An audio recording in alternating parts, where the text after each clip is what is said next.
either them or us, Case looked at this and said, no, we do not want to have our own accreditation process because PRSA has one. And so members of Case that wish to be accredited should seek out the PRSA process. Now, several people, or at least a few people in Case, have done that. One of the barriers, if you know anything much about college practitioners, is that they do rank at the very low end of the pay scale by and large in our field. If non-member accreditation were available, the Case folks suggest that a large number of their members would be anxious to become accredited in PRSA as long as they did not individually have to pay our dues, simply for reasons of their income level and the fact that Case memberships are paid by their organizations. And so I would propose that one of the things we might take a close look at for immediate action here is some action along these lines. Any questions? Ron?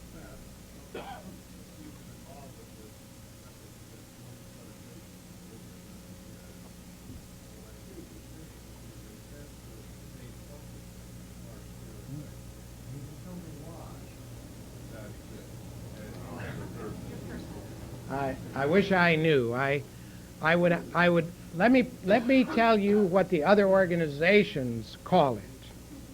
And I am strictly reporting. The word most used is arrogance.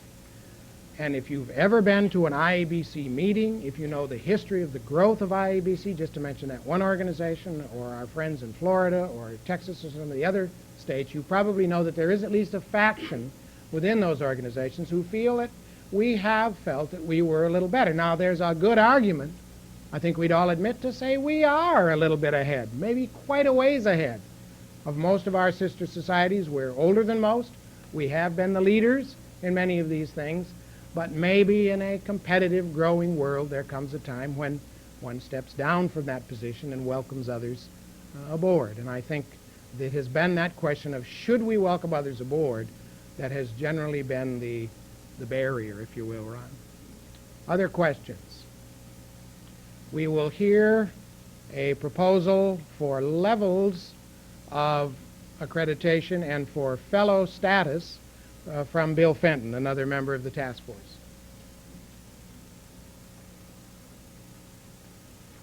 I wanted to thank, what's Luke's last name, Luke? I want to thank Luke Beauregard of the CPRS because I really experienced cooperation from the Canadian Public Relations Society in preparing my own pink paper on levels of accreditation. I wrote to Luca Hill, who is Managing Director of Inside Canada National Public Relations, and he sent me a lengthy memorandum. I also heard from some other members. What I wanted to do and is propose to the board that we consider, if I can make my paper stay still, to survey members to determine interest in adding levels of accreditation, more specifically certification by section, and also fellowship or fellow level to recognize senior practitioners who have achieved certain goals within the profession. Now, in talking about certification, I'm not talking about certification of firms, as you heard from Bruce Rubin of the Counselors Academy at lunch today. And what I'm talking about is certification of individuals. And I'm going to give you a case study, one from the Florida Public Relations Association. We have had a CPRC, I don't know why I'm nervous, a certified public relations consultant status for about 12 years. CPRC is the second level of professional recognition open to members of the association. Candidates for the rank of certified public relations consultant must have achieved the rank of APRP, and FPRA, that's accredited public relations professional, and have at least 5 years of full-time public relations experience before they sit for the exam. CPRC candidates follow a more individualized program than the APRP candidate, and based on a series of professional case studies. They are required to take an examination, and but unlike our accreditation program, CPRC is not a permanent ranking. Certified public relations consultants must maintain their certificates through a program of professional education and involvement. Now, I'll have to admit that for the past few years, the CPRC program in FPRA has not been active. It has not been it has been resurrected this year. We didn't have the. I think one problem, if you take on the, and I'm in favor of it, but if you take on a certification program, you must budget for it, you must staff for it, you must have the proper contractual firm that's going to examine the do the examination, but the important thing is monitoring and maintenance, and this would incorporate something that we in FPRA have not done, and I would think it would be to properly finance, there would have to be a maintenance fee if you wanted to retain your certification status. I do not, the counselor's study, which may or may not result in a recommendation for certification of firms, I believe that part of the problem they had was in the mechanics of establishing certification of a firm itself because of changing personnel. With an individualized certification program, however, as with CPAs, for example, it makes it a little bit easier to do. In the same breath, I think maybe one reason I'm nervous is because I was told to present two proposals on fellow status. This is something that I think certainly PRSA is near ready for. The American Society of Association of Executives, ASAE, they have just established a fellow program. As a matter of fact, John Bailey, who a few years ago, at the same year that he was the chief staff executive of IBC as president, he was also the elected chief executive of ASAE. I think for that task alone in 1 year would probably earn him his fellow status in ASAE. But if you want to just very briefly, we have an example of how the AMA, American Medical Association, looks at fellow status, and we have a letter that Pat gave me, and it's explained by a director with the AMA. He says the term fellow in medicine may have a variety of different meanings. Sometimes the term is used to describe a physician or surgeon certified by the appropriate national specialty certifying board.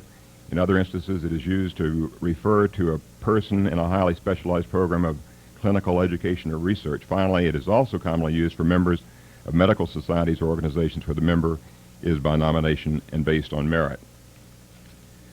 So, again, here to propose both a serious survey of members, of adopting certification as the next level of accreditation.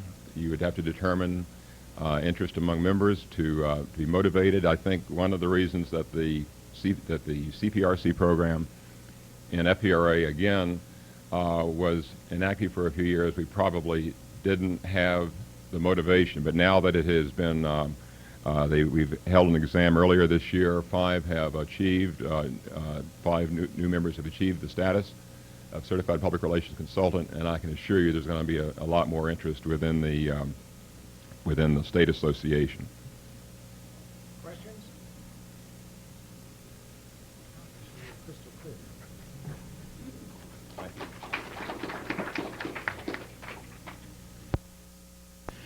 The idea was that the sections, among their many other advantages, would be a primary method of certifying or giving fellow status to a practitioner already having shown that he or she was a good generalist through an APR or similar. Then they might say, you're so good in trade association public relations that you could become some kind of a fellow. That is, therefore, I guess, evidence that at least for some time people have been thinking about and setting up some mechanisms that could, if we ever desired, lead to fellowship.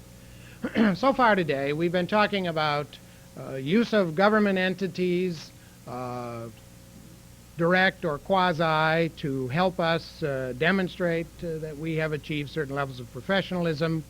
We've then talked a good deal now about self-regulation through accreditation and varying similar programs, let's spend a little time before we head out of here today talking about the third level of demonstrating professionalism, which has to do with how we educate ourselves, what in its dullest possible term, I guess, is called in-service training, and what in its better semantics is called professional development.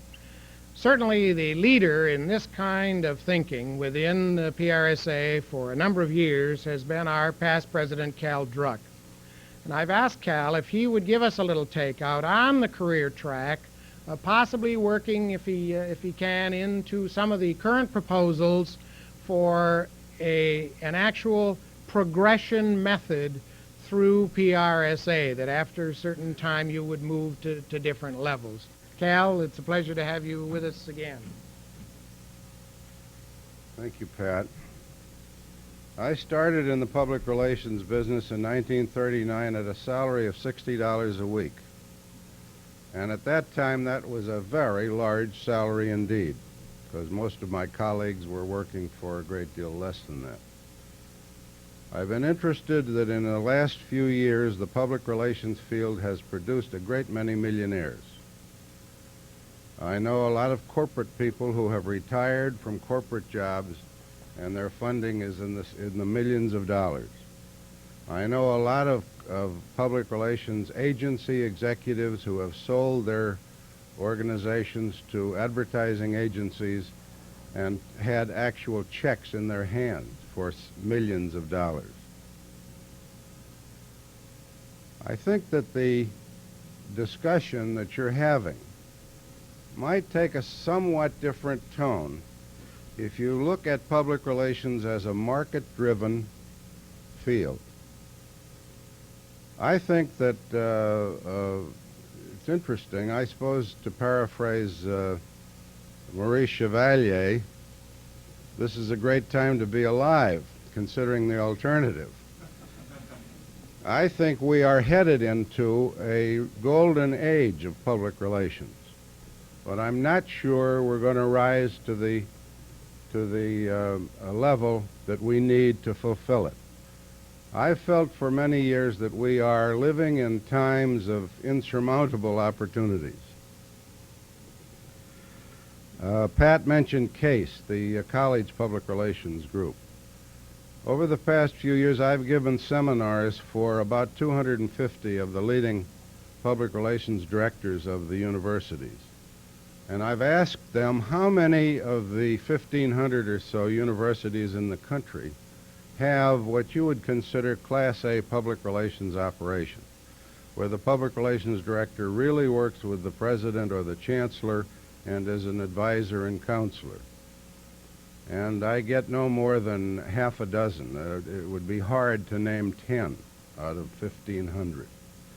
I asked the education editor of one of the national media how many universities and colleges regularly come to him with good ideas for stories.